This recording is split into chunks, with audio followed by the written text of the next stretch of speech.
जेव्हा शुभमंगल सावधान म्हटलं जातं तेव्हा उपस्थित असलेले सर्वजण वधू-वरावर अक्षता टाकतात. पण नेमकं अक्षता का टाकतात माहितीये का?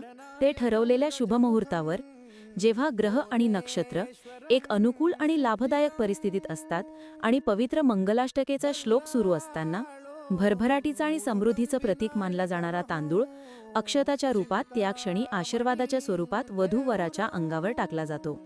हा खरंच खूप मंगलमय क्षण असतो, जिथे वधूवर हजारो लोकांच्या साक्षीनं आणि आशीर्वादानं एकमेकांना हार घालून पती-पत्नीत स्वीकारतात. तर लग्नात अक्षता टाकतावेळी तुम्ही त्यांना मनापासून आशीर्वाद किंवा शुभेच्छा द्यायला विसरू नका. आणि अक्षता म्हणून तांदूळ वापरण्याचं आणखी एक सुंदर आणि इंटरेस्टिंग कारण आहे. आपण अक्षताच्या जागी आता फुलांच्या पाकळ्या वापरायला सुरू केला आहोत. पण तांदूळ वापरण्यामागचं मिनिंगफुल कारण, तर तांदूळाला फर्टिलिटी, आरोग्य, भरभराटीचं आणि समृद्धीचं प्रतीक तर मानलं जातं, पण त्यासोबत असंही म्हटलं जातं की तांदूळ हे एक असं धान्य आहे ज्याला आतून कधीच कीड लागत नाही आणि त्याचे दोन भाग पण होत नाहीत. तांदळाचे बीज आपण लावताना एका जागी लावतो आणि ते बीज थोडे मोठे झाले की ती रोपं आपण दुसऱ्या जागी लावतो. तसंच मुलीचा जन्म, बालपण हे एका जागी होतं आणि जेव्हा मोठ्या होतात तेव्हा त्यांना वेगळ्या जागी जावं लागतं आणि तिथेच त्यांचा वंश वाढतो. तर हे पण कारण मानलं जातं तांदूळ वापरण्याचं. आहे ना इंटरेस्टिंग?